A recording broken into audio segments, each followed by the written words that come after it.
Are you dreading your next home repair? Don't. Crew Pros is your one-call solution for everything your home needs.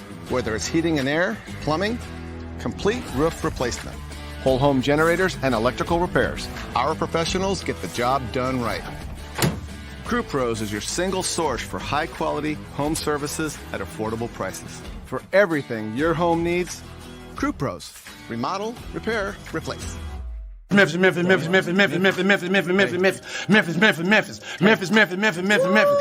Memphis. Everywhere we go, it's Memphis. Memphis, Tennessee, the beautiful land in the world. And I'm thankful for this guy who tweeted and said, I don't have that fire in my eye no more. That game right there was for him. That's what I do. I prove people wrong each and every night, and that's for him right there. Hi, this is Tom Izzo at Michigan State, and you're listening to Grizz 901. What up, Grizz Nation, and welcome back to another episode of Grizz 901. I am your host, Daniel Greer, and we have a fun episode here for you on a Monday. It's our last Monday. We're going to go back to Tuesday starting next week, and so we're going to be back here throughout the entire summer, so make sure you don't turn, is it the channel? Maybe, I don't know, whatever. Don't change the YouTube channel. I don't know, whatever. Just make sure you put your notifications on so you can stay tuned for us. But we have our guy with us. You know who he is.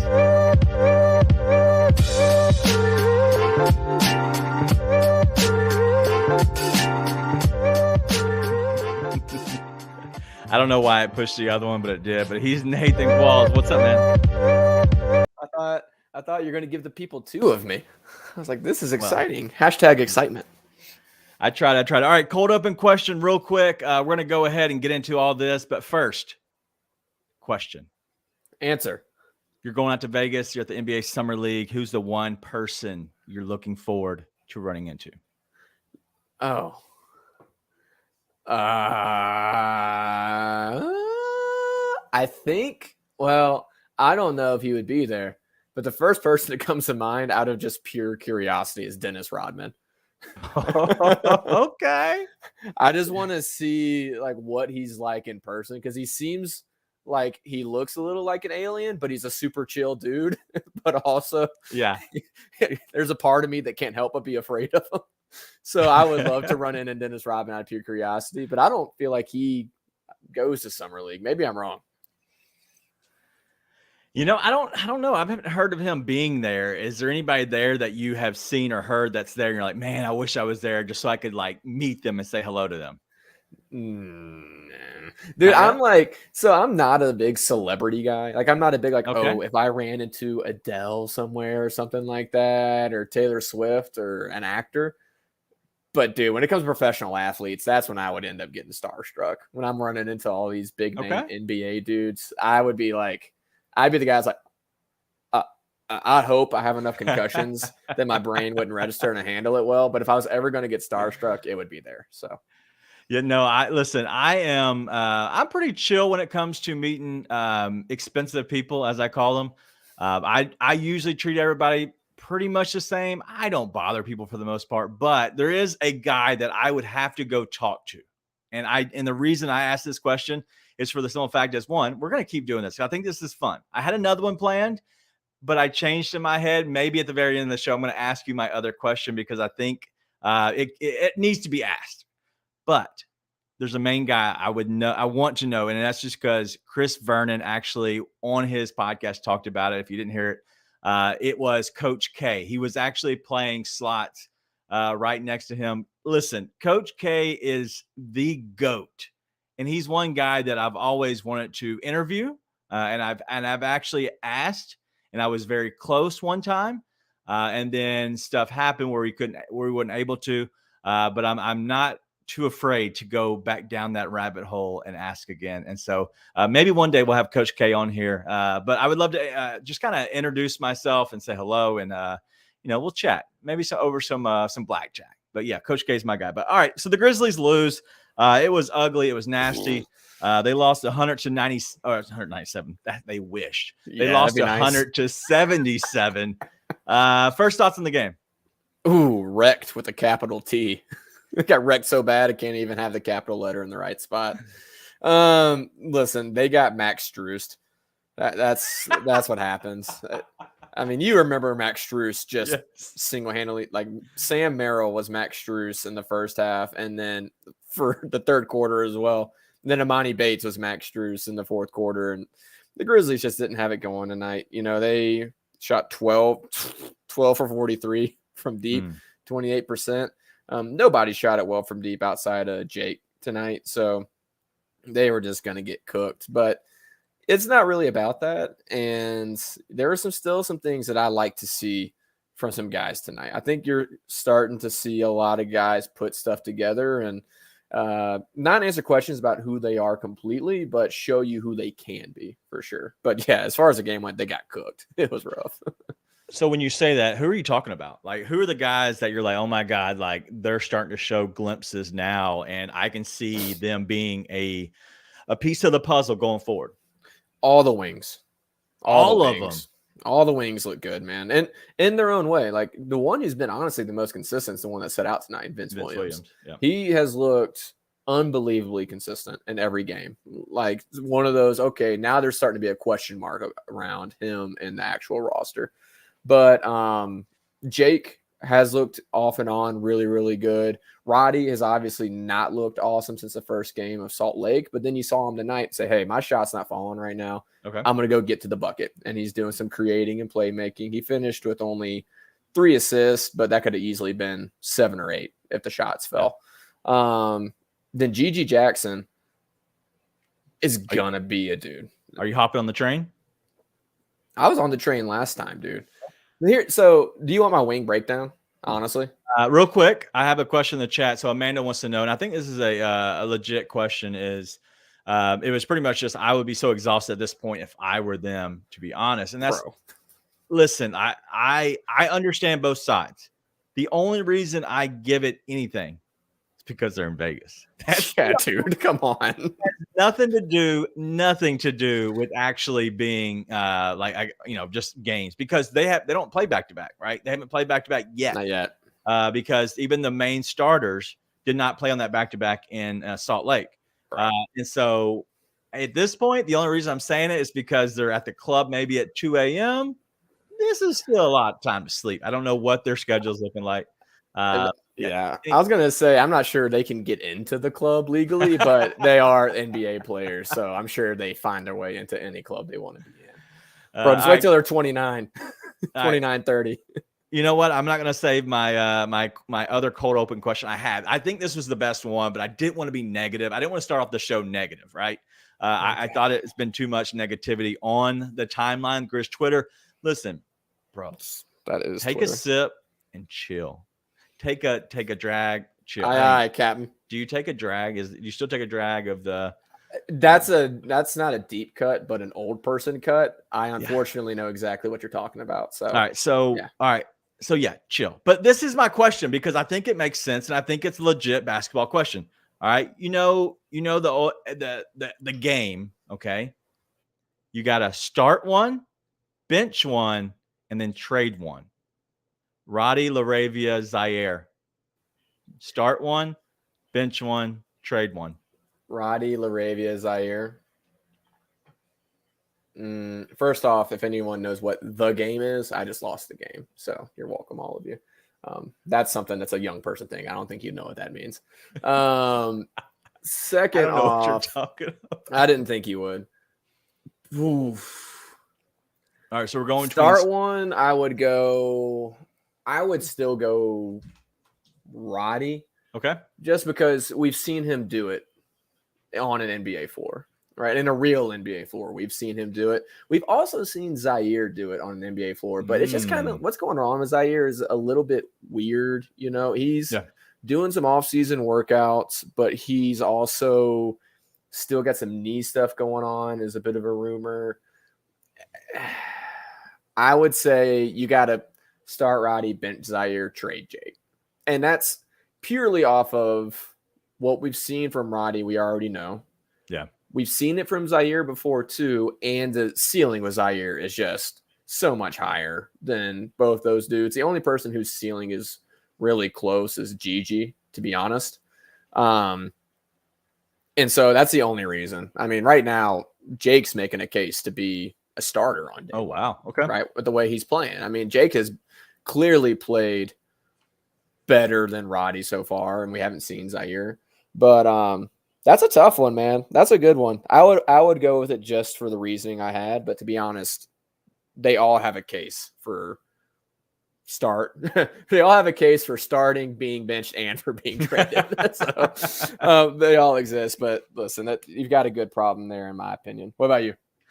Yeah, so I'm easily starting Roddy, and I'm going to go with LaRavia just because he's shown glimpses, and that's the only reason. Because I envision Zaire being a really good 3 on this team, because then you can move Bane up to the 2. It doesn't matter, a wing, right? Mm-hmm. And the only reason is because he's a guy who can catch lobs.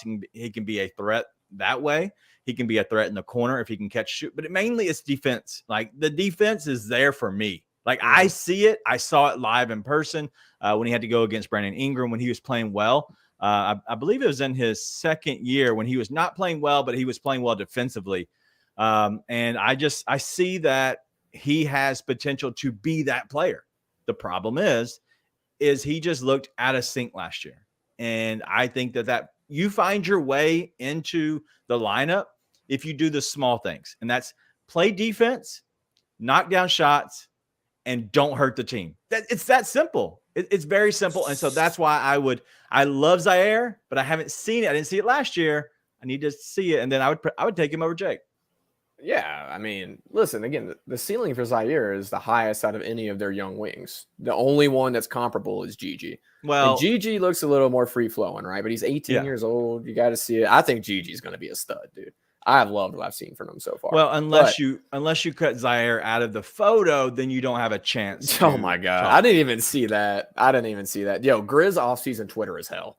Grizz Twitter can be hell all the time, but offseason Twitter, bro. People saying they're out on David Roddy today after 2 bad summer league games. What in the fan sanity is that? It's absolutely nutty, dude. Also, Gigi should be a starter on Team USA, apparently. Yeah. Well, let me just say that I actually love Roddy more than those because he does the things that the other ones don't do. Now, he won't knock down the shots at as much of a high clip and be as streaky potentially as the other 2 of Zaire and Jake would be. But I think he does so much for you on a smaller scale that Dylan Brooks actually provided for this team. He plays defense. He has the girth to go up against, the bigger bodies of the guys. And so he has enough size where he can actually bang. And you like all these, the girth. The use of girth is hilarious, my guy. That is hilarious. But and David Roddy is you just need him to consistently knock down corner threes. And I looked it up because I remembered I had looked up this stat before because I was pretty livid today. And this is not against, our guy Francis put out not quite a hit piece, but certainly not a flattering statement about David Roddy today on his game preview. But he was honest, which is it's been rough, right? And I have no problem with that. But the people who were saying they're like, oh, I'm close to being out on David Roddy, I'm like, bro, shut up. And I was getting pretty heated. So I looked up the stats from last season. So I remember I put them into an article I wrote not too long ago. And it was rough, like 28% from 3 over the first games of the season, first half. But over the final 42 games, he shot 34% from 3. So 6% better. And you remember the 17-point comeback he led against the Mavs, or his 17-point quarter to lead the comeback against the Mavs? Yeah. That's when he became Roddy. From that point on, he shot 36% from 3 the rest of the season. Dude, he's a rookie. And so that's what I'm saying. Why are we overreacting to this summer league stuff? All right, so summer league. You know who the summer league's made for? Josh Selby, Imani Bates, players like that. Guys who on the street court, like that is the guy. Me, not made. I am not made for the street court. I am not made for, getting up and down, playing in like all-star level, like no defense, like no team ball. That is not me. Just like you see in the All-Star game, it's not made for bigs. It's just not. No. Summer League isn't made for players like David Roddy. It's just not. You have to have the potential to take over, get streaky, do what Imani Bates did. Imani Bates, I thought he played actually pretty well, but that's just who he is. But can he play in an actual system? I don't think so. Well, and David Roddy, you said who can't play in an actual system? Imani Bates. Okay. Well, we'll see. I mean, he's got so much talent. There's just no telling. He's such a wild card. But what you see with David Roddy is he's a guy that, like you said, absolutely needs to be in a system, 100%. right? And he fits well as a role player. But also then you see him do stuff like today where he's like, screw it, I'm just going to the bucket every possession.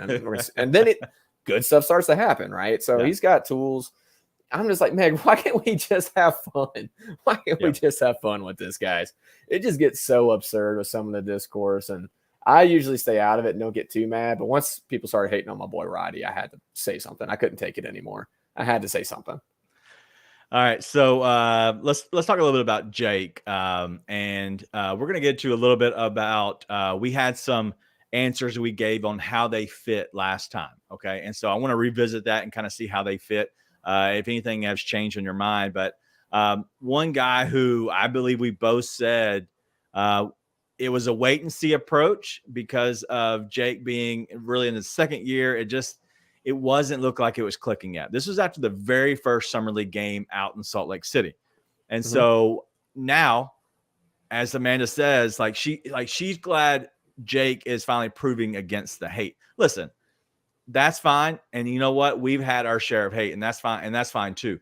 There's a difference of hating a person in general or just not seeing it yet. I haven't seen it yet. I see glimpses of it. I still think he's a year away. I don't see it yet. Now, I think he needs more time. I think he has to find that consistency. I think he has to find the defense. Like, he's still slow-footed in transition D 100%, and you can get eaten alive out there. So your thoughts on Jake? You know how last year I said all that stuff about Santi? And I came on last time and said I've learned my lesson? Yeah. Wisdom. That is wisdom. Because he's looking a ton better. And you know, we said the same thing. It's like, it doesn't look like it's there. I don't see it. But we also said he looks like a guy that if the confidence started to click, he would look like, okay, he could be a player, right? It just didn't look like the confidence was going to click after that first game. It looked like the same kind of timid, playing way too much within himself, honestly. And then he's had the games that he's had since then where he's looked awesome. I mean, he was as hot could be in that third quarter. He looks really good, man. And he's playing his way, I think, back into a lot of Grizz fans' minds and hearts as he keeps going on. Because he looks like the most complete wing right now on the roster as far as Summer League goes. So, listen, he's playing well and he's making it a conversation, which I wasn't sure there was going to be one between him and Roddy going into Summer League. The fact that he's made it a conversation has shown that, hey, a little bit of patience goes a long way. I'm not going to drag any of these guys. And as Amanda was talking about in the comments, there were a lot of people dragging him right after the game. I think we both said that there needs to be a little patience with this because, you know, as you were talking about last time, is Santi. Listen, Santi looked bad in his first game. Eventually, he got it together and figured it out. And then he took those leaps. There can be leaps taken even after the Summer League. Okay. I can see a different style of players that can play in systems and not play in systems. Guys that are good with the ball in their hands, guys that are like just a street level scorers, right? I like those guys. Those are microwave scorers, just like Kenny Lofton is. Kenny Lofton's a microwave scorer in a big man body. Like, that's just the truth. He is. He's not going to be the guy that you lean on every night. He's just not going to be. But he can be a guy who goes and wins you a game. Okay. I don't think he's going to be the guy ever to lose you a game because I think the coaching staff will learn, like, hey, you know, throughout his career as he keeps playing and maturing, he's going to find his spots where he can actually be the best version of himself. There's going to be some nights he doesn't have it. The matchup won't be there, and he's the guy that you can go on for different matchups. But, man, I'm so glad that Jake is playing well, right? I wish he would find his spots, and I think that's what we talked about last time is he looked a little out of sync, rushing stuff. He was just jacking stuff up. Tonight he took 12 3-pointers, and he took 2 2-pointers. That can change a little bit. I think he can get to the bucket a little bit. but I also want to see him jacking the three. It's just he's probably not going to shoot 12 during a Grizzlies game. So can he find the rhythm taking 5, taking 6, taking 7 at the max? I want to see that. And we saw him the last game. He was taking it to the bucket more. He's been more aggressive. That's just what came to him today because you saw the defenses are starting to collapse on him a little bit. Yeah. You're not going to get the shot because you're the hottest guy on the floor for the Grizzlies. And so I think, listen, he's looked like the most complete wing. If I had to say, I've said Roddy has already proven the most. LaRavia looks the most complete this summer. And then the highest potential one is Gigi. Okay. Anybody on the bench that has come off outside of Gigi that you have seen that actually can be a real NBA player? Is Vince Williams, has he been coming off the bench? No, he's been starting. Okay. The only one that's coming off the bench that played is obviously Gigi, and then whatever his name is, Tariq Babirovic. Birovic. This guy said with confidence, man. I tried to tell you. I don't know what I'm saying. Babirovic. Sure. Okay, I believe in you. Beer? So you're going Babirovic. Babirovic. Okay, gotcha. Listen, I'm not going to get it right no matter how hard I try. TB. Don't do that. He was actually the one that's short for tuberculosis, my guy. He is the one that I actually was going to say I could see it. He has not looked amazing by any stretch of the imagination, but he has looked solid in all his minutes, right? Like he's not going to do anything to push you over the top, but he's not going to do anything that completely drags you down either, which a lot of NBA teams need. So I think he could be an NBA player. Outside of that, dude, that lineup that started the fourth quarter was an affront to basketball fans everywhere. That was on the floor, and I was like, honestly, dude, I want to flip the channel just so I don't have to watch this anymore. But I needed Amani Bates to hit his over, and luckily he did, so I kept watching. But yeah, that was terrible. That was. I hated it so much. Dude. It was terrible. All right, so we have in our last segment, we're gonna do our best to wait as long as we can for Brandon. And so Brandon is actually at Vegas Summer League. He's covering a lot on the grounds for Bluff City Media, for us in general. He will be here eventually. He's sitting in the rideshare line, and so he is trying to do his best to get to where he can get to Wi-Fi to do video. So listen, we have a while. I'm sitting here enjoying myself. I'll show you what I'm enjoying. I'm enjoying on my kids a little I don't know if you can see. Yeah. Little baseball, the home run derby. Oh, I forgot that was happening tonight, to be honest. Yeah, so I'm enjoying that. We're gonna hang out here as long as we possibly can. Brandon will be here at some point, right? And so he will make sure that we bring him in. I actually didn't get him a song, so I might have to reuse an old. You can sing to him; it'll be good. I've got a question for you. Oh God, this sucks. Outside of the Grizzlies, what has been like the most noticeable thing for Summer League, just in general, right? For the thing you've enjoyed the most, or were the most surprised by, just what has stood out to you the most outside of the Grizzlies? Shout out to Ryan's kids for having the same iPad holder. Amazon Prime's tomorrow, guys. Don't forget. Prime Day? I have not. Prime Day's tomorrow, 11 and 12. I will say that I've enjoyed watching a lot of the different talent, but that's a given. What I've really enjoyed watching the Detroit Pistons only because I love seeing Jalen Duren and Wiseman play. Like they have played very well together. I'm curious how we can get one of them. That's what I'm curious. Jump shot. I'm curious about one of them because I want to see how we can maybe, steal one of them back and bring them back to Memphis because listen, there is, beef stews there, right? And then you have Jalen Duren, you have James Wiseman. Who else? Don't they have another big there? Like, listen, I don't think so, actually. Maybe not. Anyway, they have a lot, and I'm trying to steal somebody from Detroit. Detroit's going to be a league pass team this year, and so I've enjoyed watching Detroit.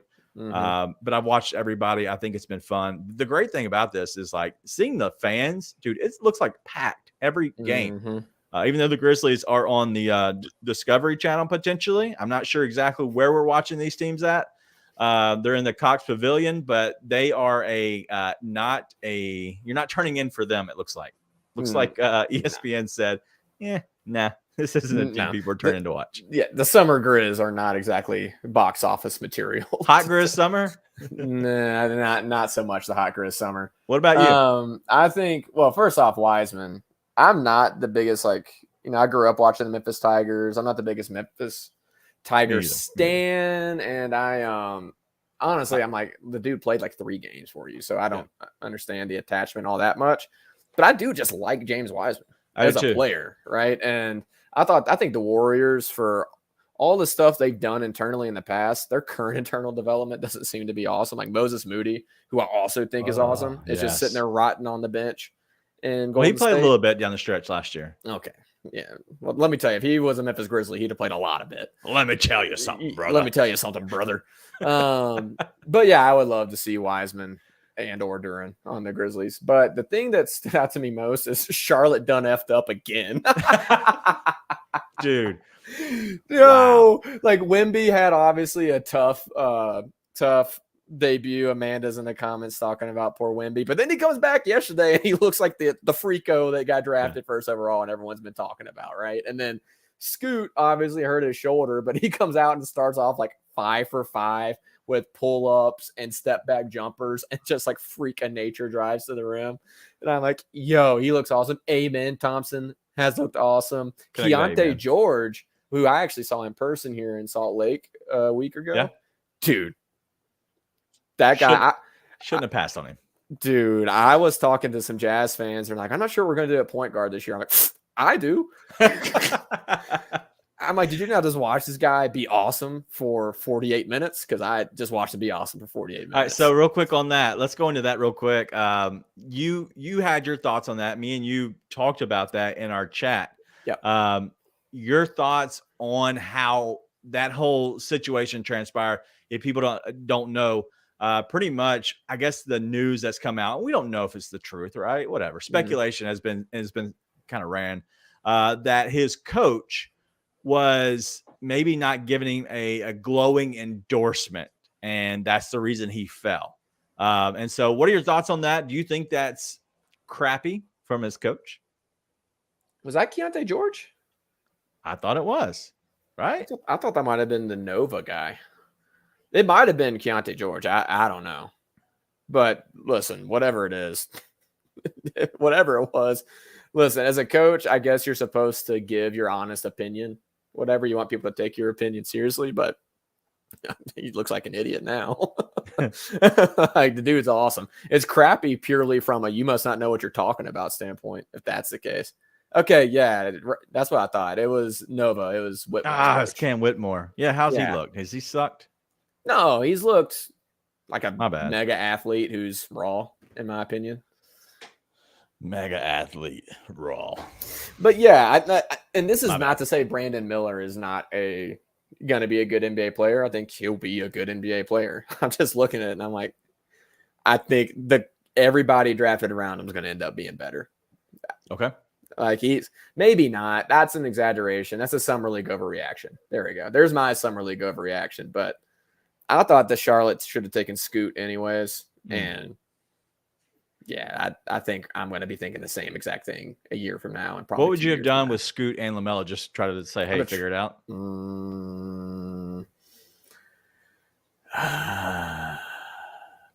I probably would have said, just figure it out. I'm not the biggest LaMelo guy in the world either, though. You just got a max. Oh, I'm aware. I know this. Would you take him over Wemby? Scoot? LaMelo. Are you serious? I'm asking. No, what about dude. Ant? What about Ant? Okay, I love Ant, so no, I would take Ant. But I'm a huge, biased Ant fan. I love Ant so much, I ignore rationality when it comes to it. But fine. Yeah, LaMelo obviously has a ton of talent. I don't know. It's the same thing as we were talking about Porzingis in the group chat. And I'm like, Porzingis has put up amazing numbers everywhere he's went, but every team has also lost everywhere he's went. Yes. So I'm like, I'm not sure why I would love a guy who's lost everywhere he's been. Okay. Everywhere. I mean, he was next to Luka, which there's zero reason that combination shouldn't have worked, and it didn't work. So, I look at LaMelo, I'm like, listen, he's been playing for Charlotte, which is just where dreams go to die anyways. Somebody was talking the other day about who was the dude? He's a Dookie. He's playing summer league for one of the Salt Lake teams. I think the Jazz. Karen. Oh, what's it? It was a big dude. Kerry Vernon. I can't remember. Vernon Carey. Vernon Carey Jr. Yeah, he went to I believe the Nets at one point. So I guess he got he got drafted by Charlotte, and they're like, "Oh, this is his second year outside of Charlotte." I go, "Oh, then this is his second year in the league. Years in Charlotte don't count." So I guess I shouldn't hold that against LaMelo, but I'm also like, man, I don't know. When someone's lost a lot, it bugs me. I guess LaMelo hadn't played enough. So again, I'm a little biased, but yeah, I would take Wemby and Ant. I probably would take Scoot over LaMelo. Wow. And so in a redraft, like if you combine the past few years, like you would still go over them. With LaMelo, you go over LaMelo with all those guys. Yeah, I would. Okay. LaMelo is always going to have more highlights than every one of those guys. Yeah. But I'm not sure it's more of a winning basketball player, which none of those guys have proven they are really yet. But that's what I see. Okay. All right. Let's go ahead and transition to another topic real quick, and we'll try to kind of wait around as long as we can for Brandon. I haven't. Have you heard from him in the last few minutes? He's trying to get out of the arena and get somewhere to Wi-Fi. So it'll be a minute, but eventually I'll shoot him a text. Bryson might be around. All right.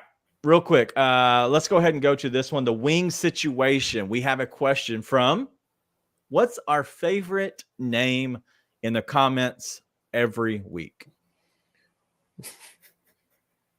I'll let you say it because I know you want to. Volcano the Sweat. Volcano the Sweat. I don't know why it's always a question on the second one, but it's my favorite way to say it. All right. So real quick, he asked pretty much the wing situation, what's happening. Do you still think that we still trade for a wing? I don't. Because I just don't know who you go trade for. To be honest, I just don't know who's on the market to go get. I think if the right guy was there for the right price, they do it, but I just don't know who's available, to be honest. And right now, Marcus Smart's your starting wing once Ja gets back, obviously. Yeah, I think it'd be tough for us to get anybody that would really take over for a guy like for Marcus Smart. I think if they trade, it's a deadline trade. It's a midseason trade. See how it works. They're getting a bunch of young talent on that team. Right. They got the dude that made like 7 threes in 5 minutes and then quit the combine from the Lakers in that 5-team deal. They just got Josh Christopher. They've got Zaire, Jake. They've got a bunch of guys they can move. And they'll have to consolidate a little bit before the season starts, which would be interesting to see how they do 2 spots they got to consolidate on. So they may have to make a trade or they're just going to eat some money. But I just don't know who you go trade for, to be honest. I don't know who's on the market. Yeah. So my thing is I like Jacob Gilyard. I do. I just think you can figure out a way to sign him to a Memphis Hustle contract. There has to be a way to sign because you don't need him on your main squad, but he's amazing for helping your other guys develop. Yeah, is there a way to send him to sign him to an Exhibit 10 contract where maybe you can pay him more and then sign and then release him and then sign him with the Hustle? I don't know, but I know they've done that in the past. It's all monopoly money anyway. It's just eat the cash. Why not? Yeah, whatever. It's monopoly money. But yeah, so there's got to be a way to sign Jacob Gilyard to the Hustle and then open up a spot maybe for, I don't know, one of the guys. So do the Hustle. You have enough. You have 3 two-way contracts. And so if there's a way that you can get another person down there on that contract so you don't lose them to where you could possibly still use them on the main roster, then yeah, that's the direction I'm going. And so we'll see. All right. So any way we make any trades at all?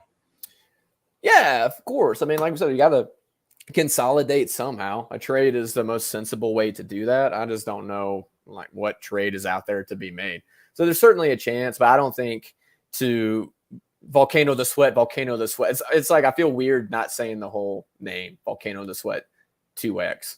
I don't think you're trading for like the wing piece, right? Which is what I think people are saying when they say, are you going to trade for a wing? Like the piece I don't think is available for trade right now. But if they consolidate to bring in maybe just one young guy with higher upside or something like that, sure, why not? Bench guy, James Wiseman. I really think they're in the position now where they feel comfortable staying. But right. I do think that if the opportunity presented itself, I think they would make the swing because I do think they have to somehow consolidate. I don't know what that looks like. I don't know how. I think it has to present itself, such as the Marcus Smart trade presented itself. And so there has to be some kind of way that they can get into a position to go get another good player. And I'm okay with losing one of these other guys if it's a proven player. I don't need potential. I'm done with potential. I like the guys we have. I don't need to do the potential train again. Boss May 99. No, I'm good. All caps forever. Would you be happy about signing him and having to get rid of one of our young guys? No, to be honest. No. I don't want him. He shoots too much. Shoots too much for me. At a terrible clip too. All right, let's go ahead real quick. Let's go ahead and get our presenting sponsor, and then we'll try to get in either Brandon or maybe Bryson that might be stopping by. Or maybe both. Or maybe both same time. We'll let them talk, and then we'll leave. But our presenting sponsor is Zach Jaworski, State Farm. If you have any insurance needs at all, make sure you give them a call and reach out. The phone number is 901-794-3691. If it is home, auto, renters, if you need business insurance, I know our guy Ryan needed actually some business insurance as of late. And so he contacted Zach and his team there, and they hooked him up. And I don't even think he talked to Zach. So you know what? The entire team will take care of you, not even Zach. You know what? He's big time. He's big time in this now. You don't answer Too the big phone. time for Ryan for sure. Too big time. But at me, I get him on the phone. That's no doubt. But yeah, so whatever you need insurance wise, whether it is life insurance, they even do that. Give them a call at 901-794-3691, and Zach Jaworski, State Farm, will take care of you. A little business stuff real quick. We're going to try and do our best to give you content every single week throughout the entire summer. Okay. We have said that we're going to be here. We're actually not going to be here. We're going to change some things up, but we're going to still have somebody here bringing you content. Our thought and our idea is to take off for the entire month of August. And so I'm hoping to be able to get Rafael Barlow on before we end our July, the month of July. But for the 5 shows of August, we're going to have a guest host who will have different and various guests on. It will not be me and Nate. Okay. We have no clue how it's going to go. We don't know if we're actually going to get fired because either one, our new host screwed us over and blew up the show, or two, they're so good that they don't want us anymore. It's going to go one way or the other, more than likely. Sayonara, baby. So you might not ever see us again. But we're hoping that we're going to make sure we bring you content. We've seen people say, hey, we want more content, especially during the summer. We want to take a month off because I think that's needed for us. We're going to be every single game this year. Okay. We're going to have a show every single game. There will be games that me and Nate will miss. But also there will be somebody here to join us. So it should be always a 2-man show. There will be some solo shows just because of whatever schedules. There could be Wi-Fi just break all of a sudden. And the power goes out and electricity is not available. And in the case for Nate one time. So we'll see, but it should be a good time. But we're going to make sure we have a fun summer. We're going to try to change it up as much as possible, but we will be taking off August. We try to be open and honest. And so just make sure you tune in to the Bluff City Media. There will be so many different shows that are coming on. I believe that the No Bluffing podcast just put out a podcast this morning, and Free Basketball with Ryan and Cody will be out. They probably will take off some time throughout the summer as well. But they always have shows that are coming out. And so make sure you tune in. It'll be fun. You can always catch us. But my goal is to not be on this show for the entire month of August. I'm going to try my best, okay? I'm going to stay away. Yeah, same. My wife would love to be able to hang out with me and not have to spend the entire calendar year listening to me talk about the Grizzlies. It would be wonderful. We are in a 1-bedroom apartment right now. So and some other things we're actually working on, and I want to get your opinion, Nate, but also anybody else that's in the comments. Please do me a favor. Hit us up on @Grizz901 podcast on Twitter. We're looking for some things throughout the entire season. Okay. It's an 82 game season. I want to do things that you would be interested in either hearing or seeing or what. We're planning on doing a Grizz 901 player of the game with some new artwork, some new designs. We're going to do our best to make it look a little better on our side of things, whether it is backgrounds or new cameras or whatever. So we'll do our best for that, but also just ideas. Listen, I've thought about doing, those little wheels that they have, you spin them and it goes clunk, clunk, clunk, clunk, clunk, clunk, clunk, clunk. I just watched an Office episode about that. Okay. They had the wheel for the chores. I was thinking if we could figure out a way to use the wheel and just spin the wheel and to give us maybe a topic or something. I don't know. I'm trying to think outside the box. I think it'd be fun. But anyway, we can use a wheel. I'll buy it, whatever we got to do. Listen, if we want, I can get dancers in the back. Does that work? No. I know who you know, and the dancers would not be what our clientele would like to see. So no, we're good.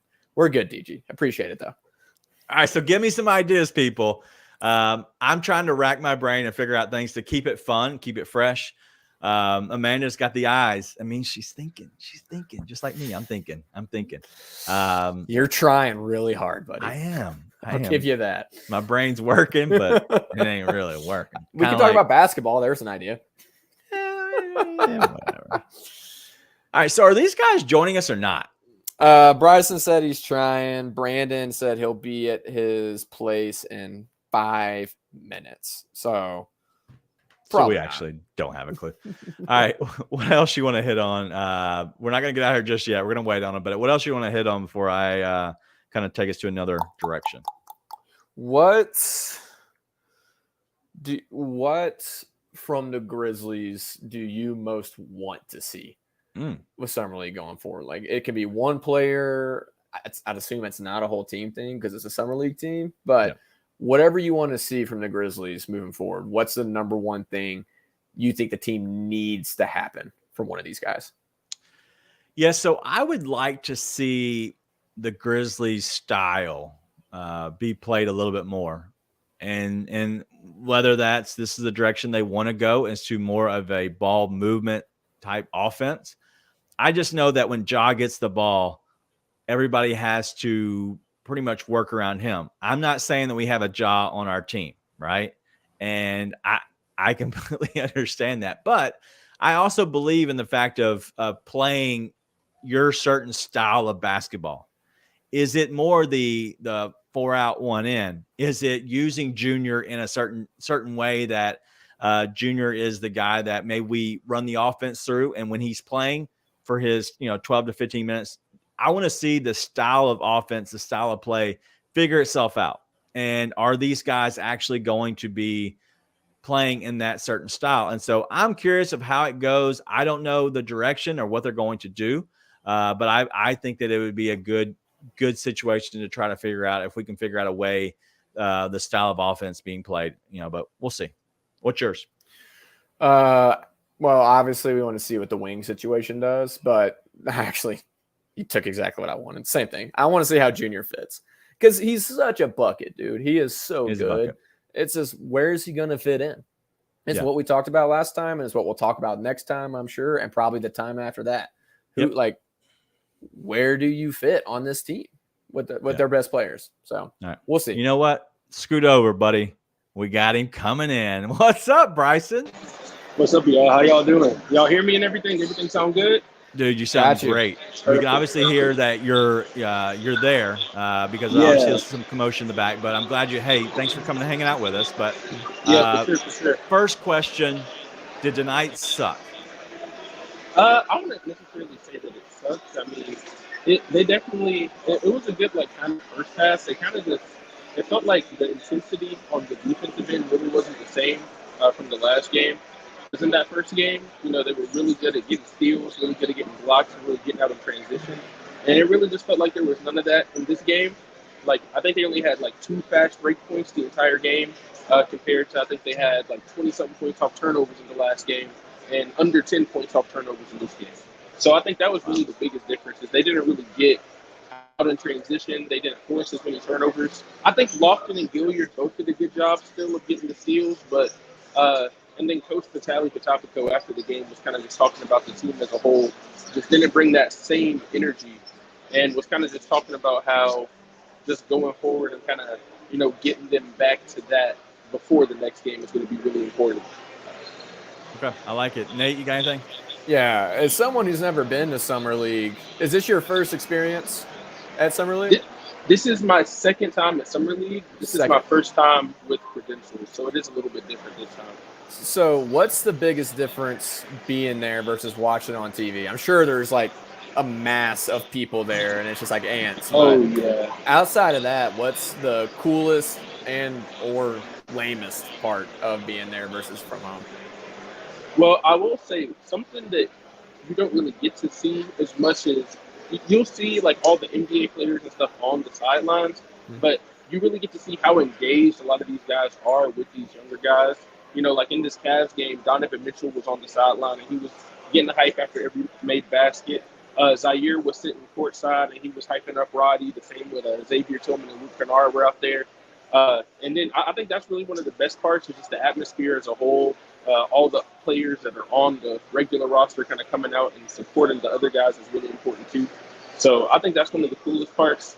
And then just being here and being able to kind of go back and forth between games, and, it's a lot different than just, clicking last on your TV channel, kind of going back and forth. But there's just always a game going on. So if you're at a game and you're like, oh, it's getting boring, obviously I stayed for the Grizzlies game, but I'm going to be here the rest of the day. And it's like, well, if this game isn't good, I'll just go over to the Cox Pavilion and they're probably going to have a good game.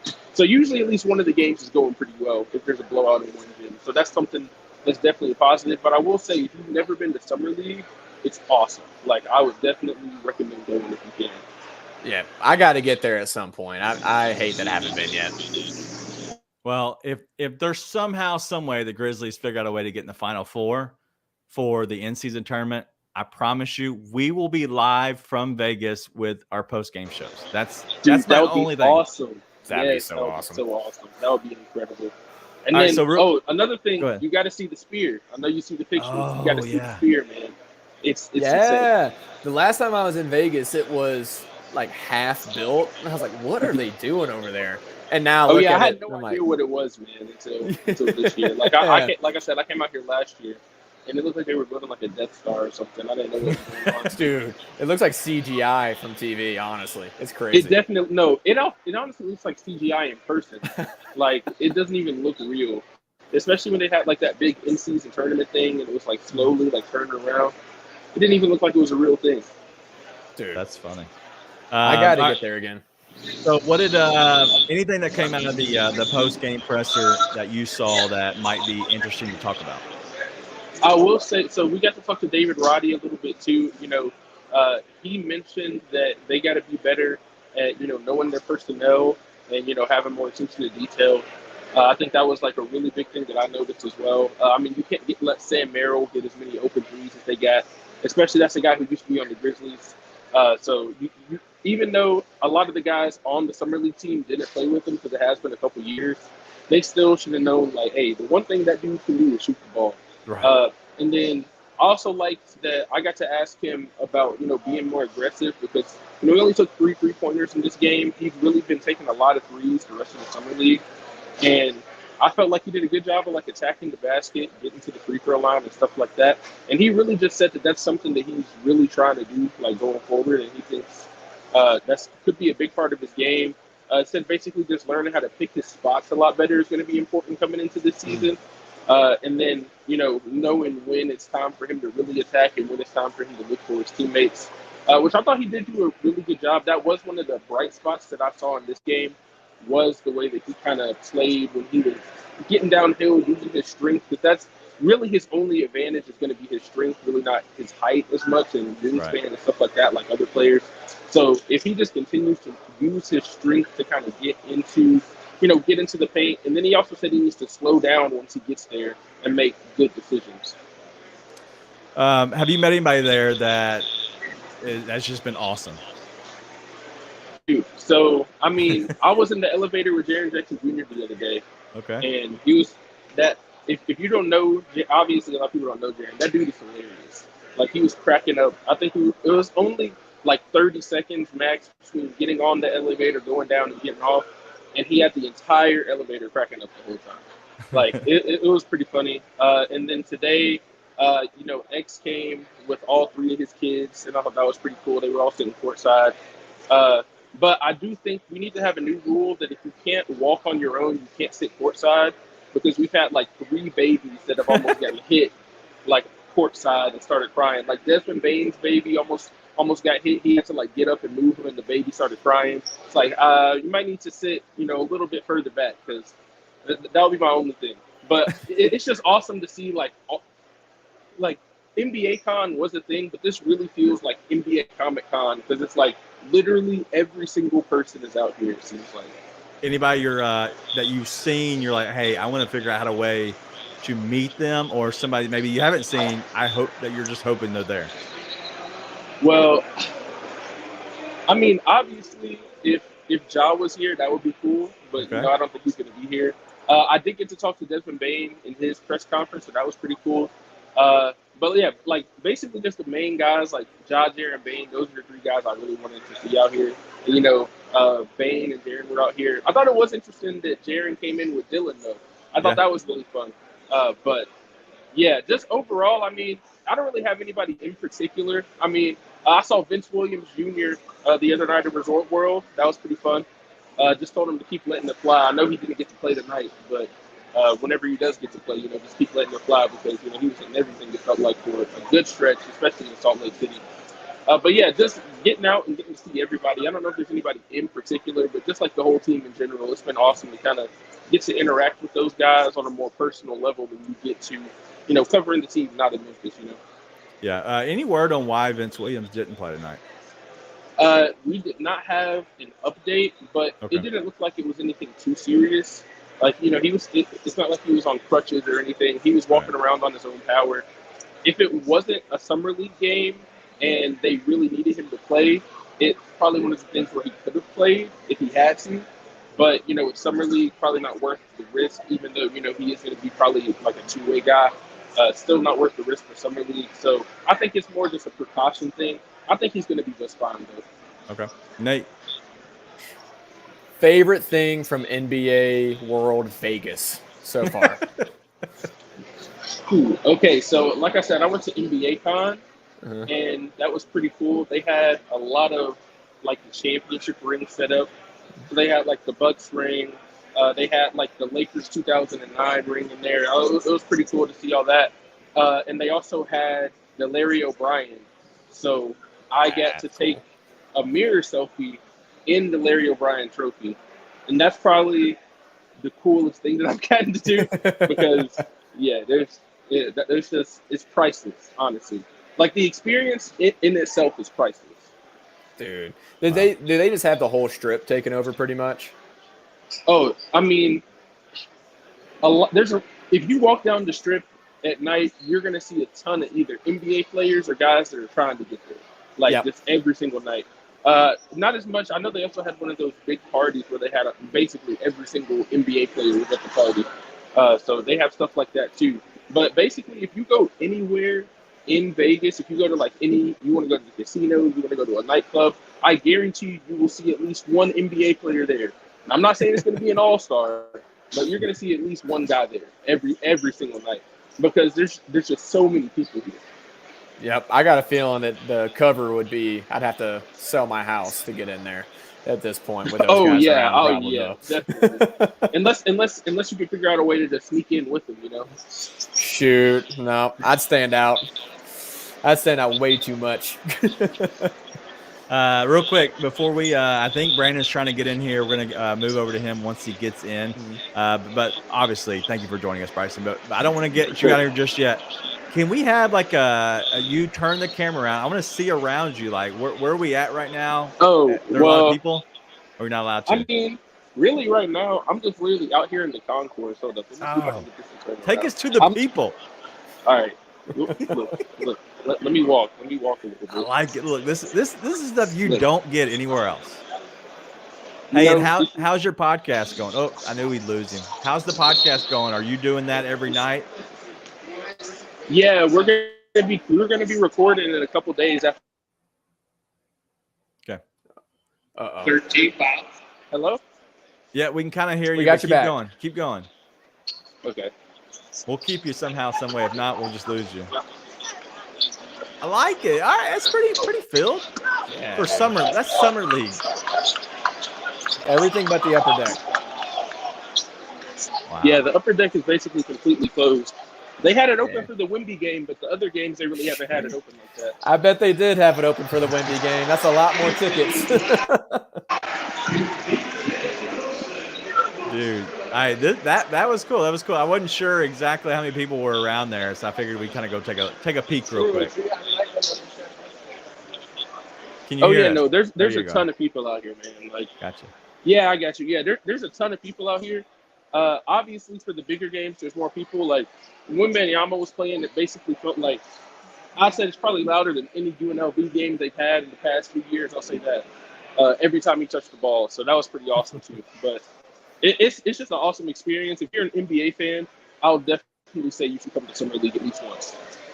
All right. So, is there a team that you haven't seen that you want to see before you leave?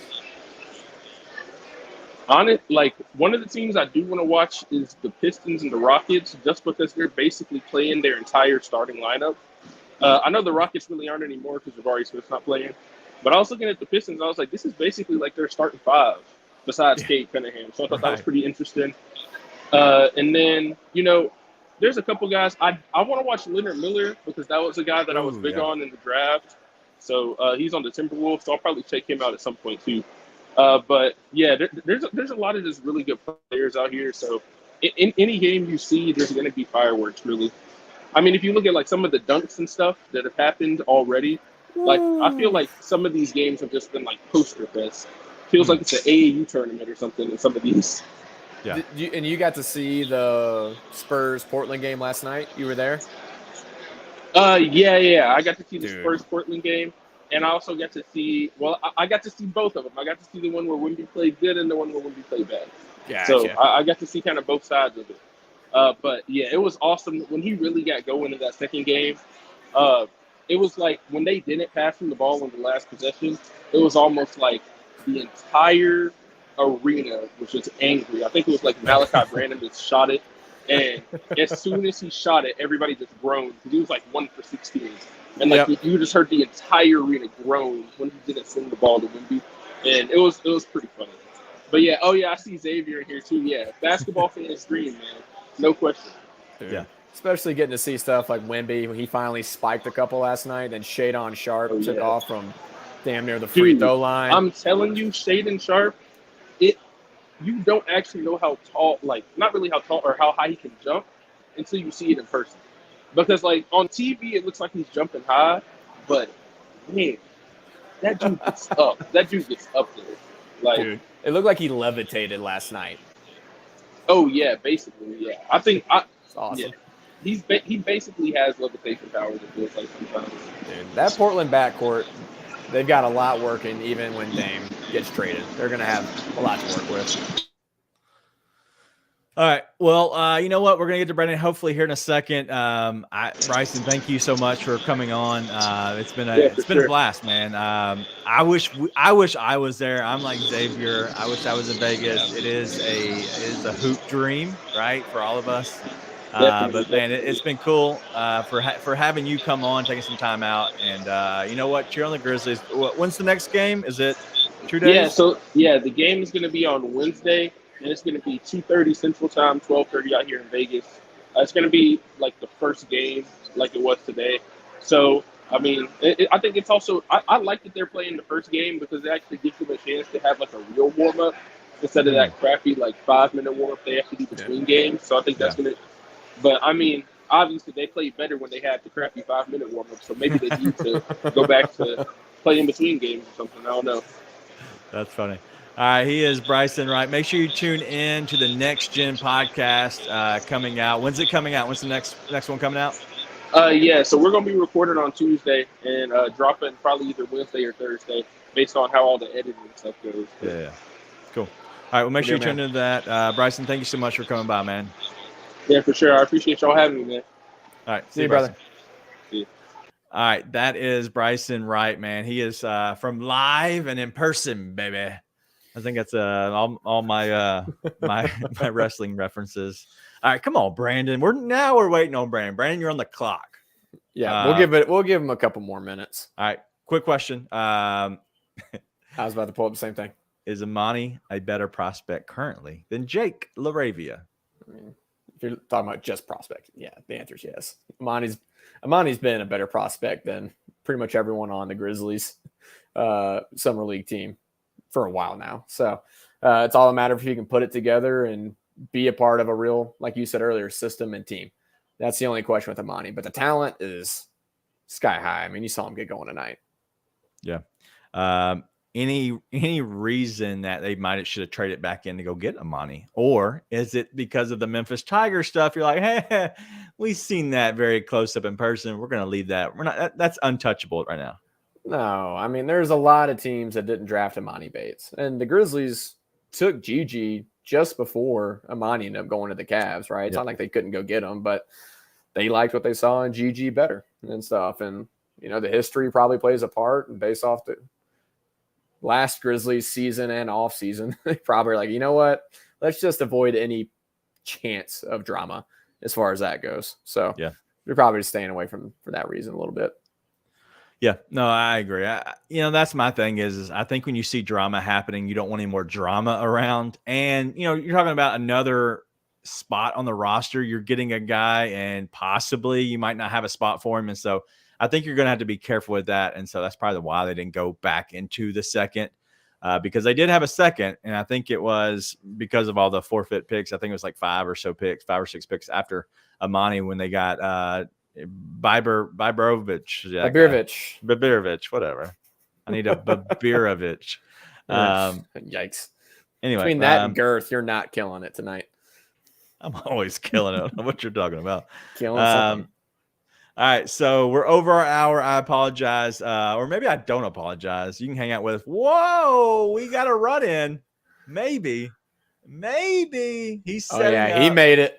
He's here. He might have actually a microphone. Brandon, can you hear us? Yes. Can you guys hear me? We can hear you. We got you. You're good. Okay. We can hear you perfectly clear. Awesome. All right. How was the game? You were there. It was awful. It was I mean, it was just really depressing. And look, before I get into the breakdowns and everything, I will say I'm not going to make snap judgments over a meaningless period of games that just absolutely doesn't hold any kind of weight. Okay. The sky is not falling. Okay. The Grizzlies don't need to rethink their entire roster construction and organization, and World War III is not happening in Grizz Twitter world, although it may seem otherwise. But look, I mean, it's just, you're not a believer in what I've seen lately, which is summer league overreactions are an overreaction. We should just take it at face value. As this guy sucks, or this guy's awesome. You're telling me we shouldn't do that? No, I mean, I think like I think people are trying out summer league, especially for the Grizzlies, was a time for them. These players, Jake LaRavia, David Roddy, Kenneth Lofton, to try out new things that they're not typically used to, like in their typical role on the team.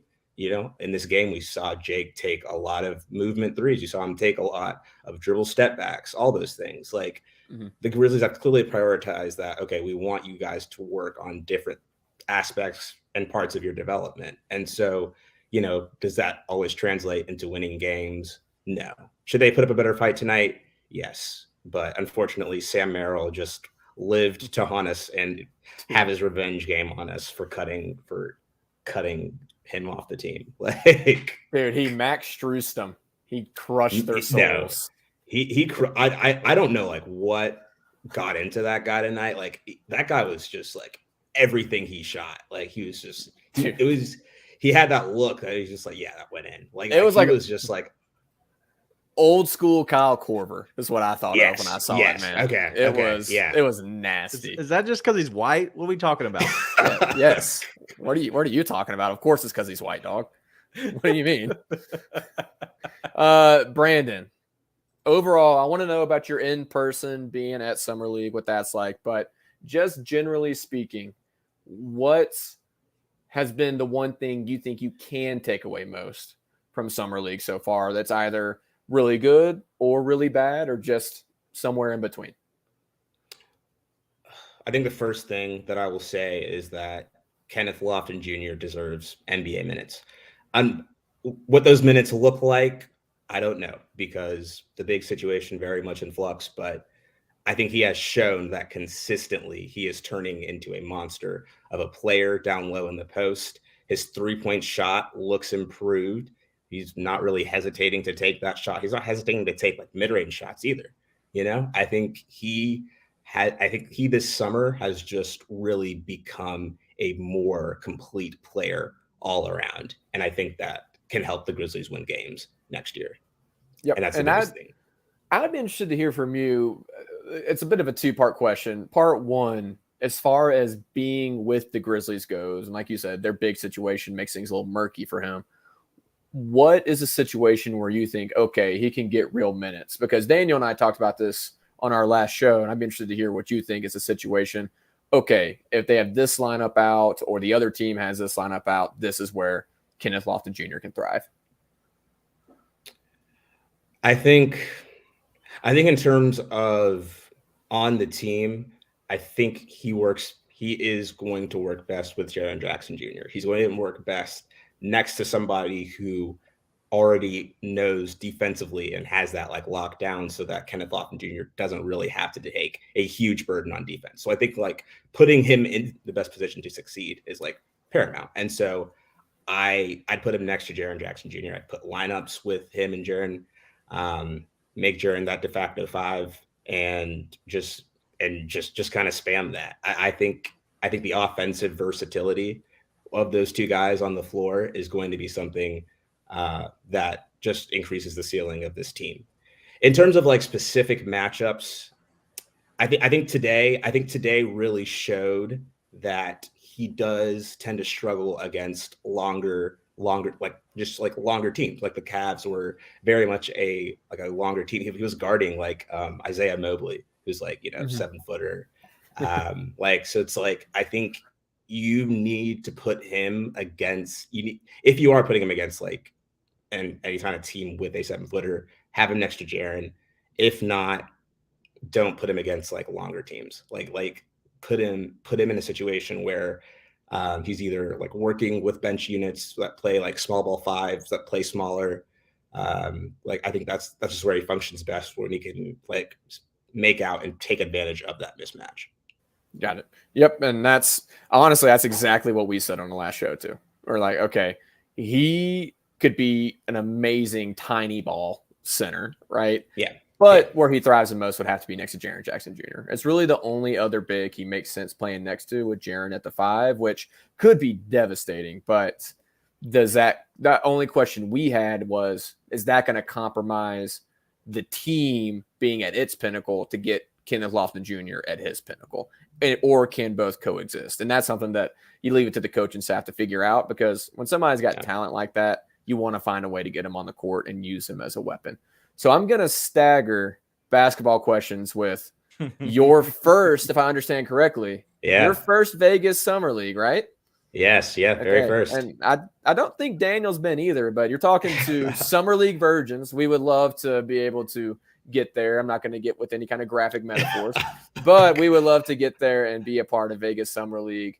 What so far has stood out most to you about being able to be there? And you're like, okay, now that I'm here, I see this, and I never would have seen that from the couch at home. I think the first thing is just like how tall people are. Like I saw Gigi Jackson in person for like the first time today. I'm like, this dude is a giant. Like that's like these guys are just like freakishly tall, just freaks of nature.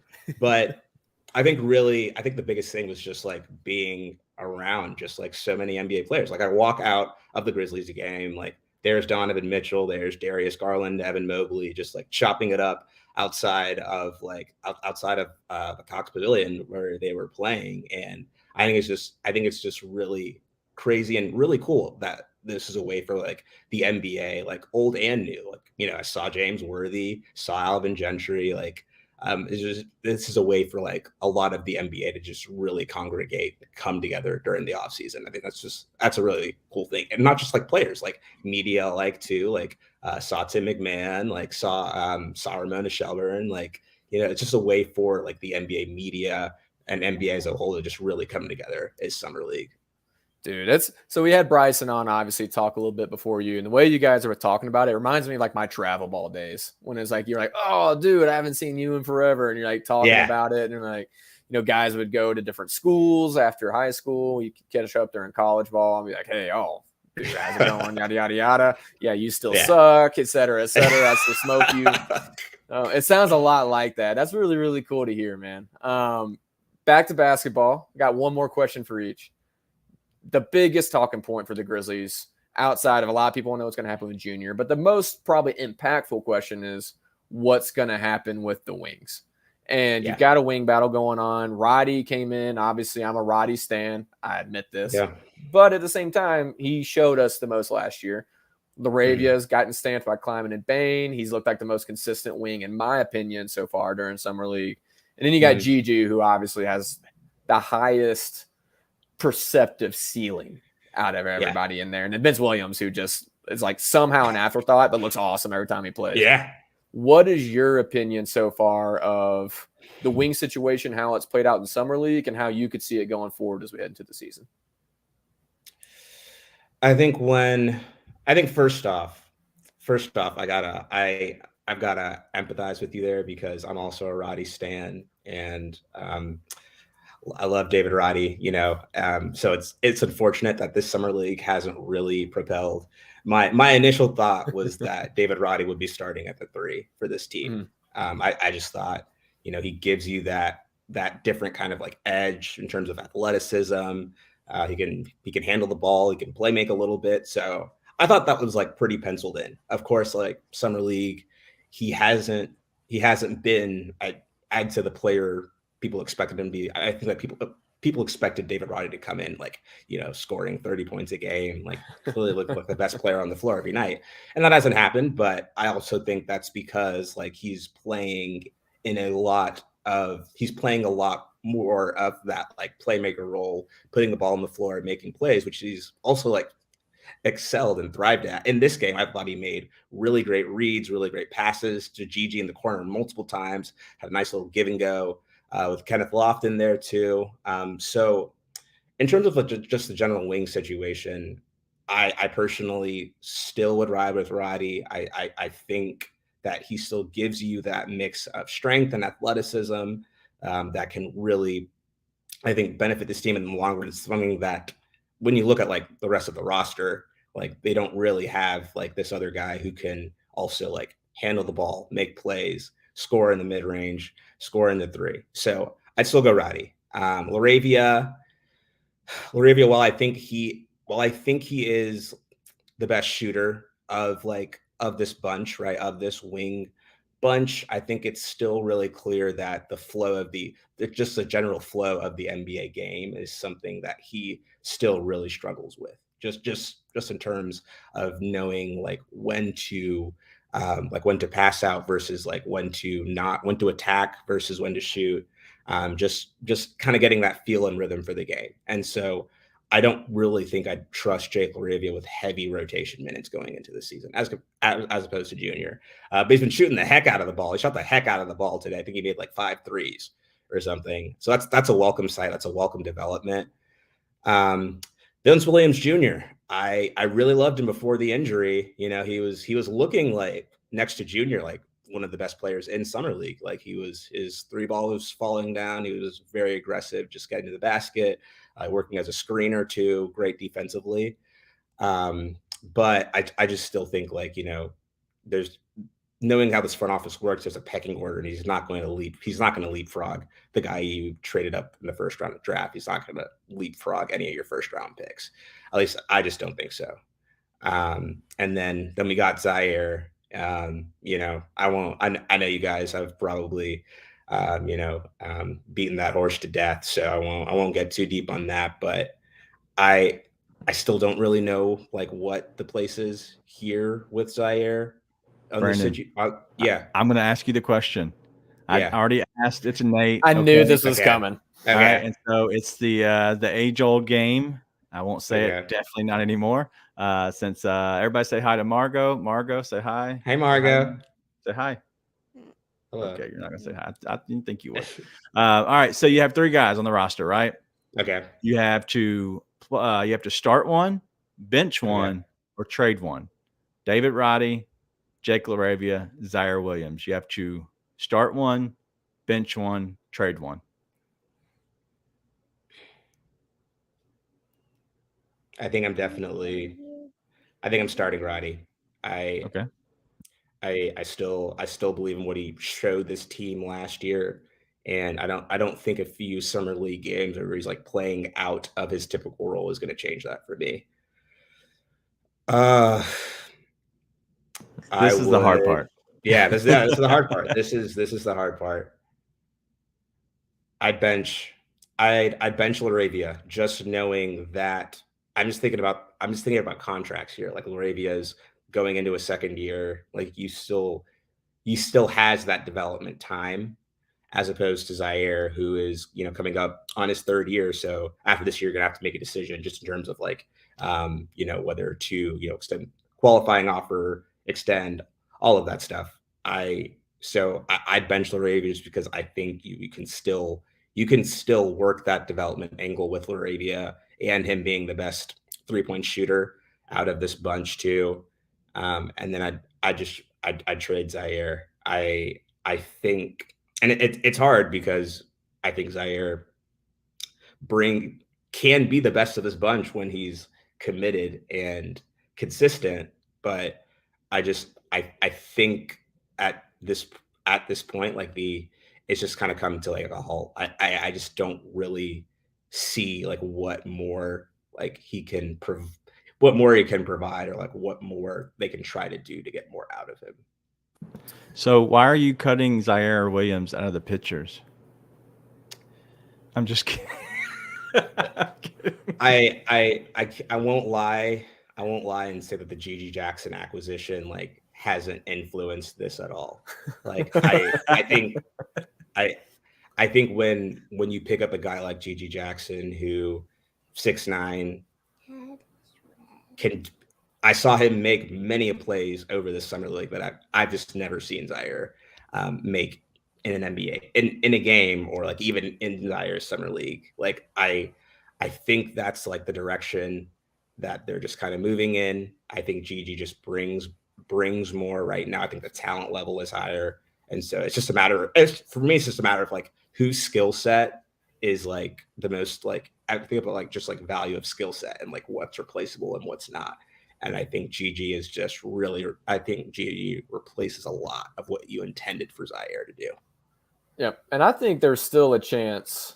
I have not sold all of my Zaire stock yet, because the stuff that we saw in his rookie season, there were some flashes that I think could prove to be something. And I think a lot of it's in his head. The only thing that I'll say is when I watch someone like a GG Jackson play, there's a feel for the game with GG that with Zaire has never looked like it's really there, right? It's always kind of been a little bit choppy, a little bit clunky, even when it was working really well, right? And then you go back to, I mean, as recently as last summer league, Zaire looked like he was about to make a bit of a jump, but even then it looked clunkier. And so, you put the ball in GG's hands, maybe that's not the case. Maybe GG looks like he doesn't have the feel for it either.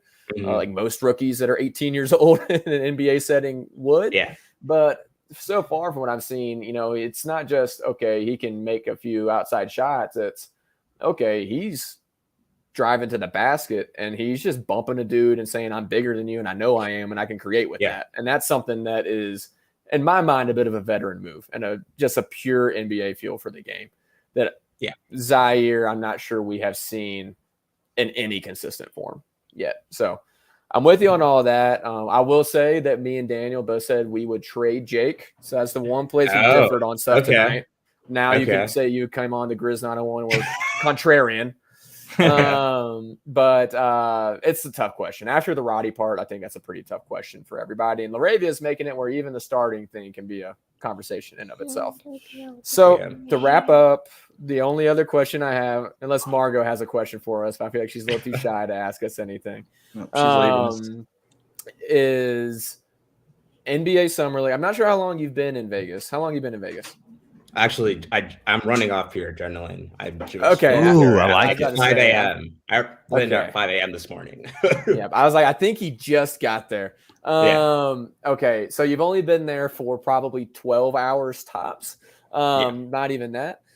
So far from what you've seen, what is like the coolest NBA taking over Vegas? This is awesome that I just saw this thing that you've seen so far. It's the orb, man. Y'all seen that orb? That's what Bryson said too. Have y'all seen that orb? It's just like it's got like multiple lights on there. It has this like basketball fluorescent light. That thing is just cool, bro. I might just drive down there tomorrow. Why not? Just a straight flex. Like you come in and you're like, okay, like this is NBA's taking over. So like it's the orb. That's real. You and Bryson both said the orb is awesome. Bryson's had a chance to walk around a little bit more and see a few other things, but he was like, guys, you got to come see the sphere. It's crazy. He said it looks as much like CGI in person as it does on TV. And on person, it looks very much so, or on TV, it looks a lot like CGI. I didn't know it was real the first time. Yeah. I don't know the whole story of how like that was even like created or how they did that, but it's just really cool. That's awesome. Daniel, what you got? That's it, man. I don't have anything, but is there anything that you're looking forward to doing while you're there? Is there a team you want to see, a person you want to actually meet? Like, is there a bucket list item you're like, hey, I want to do this before I leave? Oh, I actually just checked it off as I left the game. I wanted to meet Brevin Knight in person. That's awesome. Yeah, just introduced, and cool. There he was, right outside the game. Met Brevin Knight, so shout out Brevin Knight, stand-up guy, awesome dude. We know what he does for this team. We know what he does for this community. But yeah, I got to check off a bucket list item today. Meet Brevin Knight in person. Pete Pranika's next. That's awesome. All right, Petey, if you're hearing this, he's watching. Probably. Pete's eating somewhere and drinking fine wine. Let me tell you, just go find a restaurant that looks like you probably can't afford it. And I'll bet you find Pete.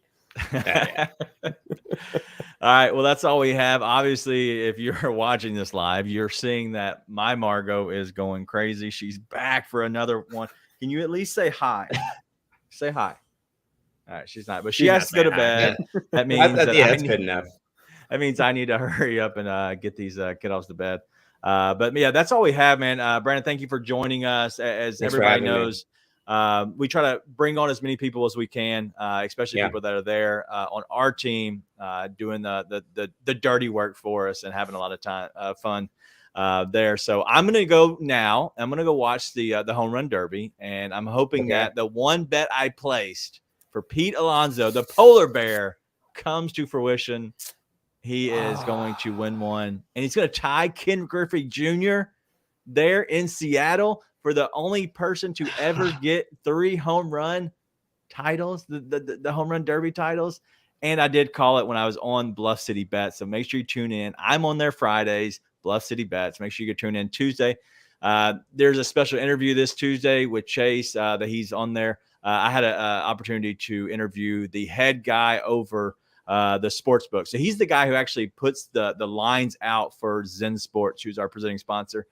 So go over there. So I will be on that throughout the entire summer, throughout the entire year on Fridays. And so make sure you tune into that. But that's all we have. It's been a blast. Obviously, Nate, thank you for, as always, and then Brandon for coming on here. And shout out to Bryson. But, man, it's been fun. It's been real. But you know what? The most important thing is be nice and tell your friends.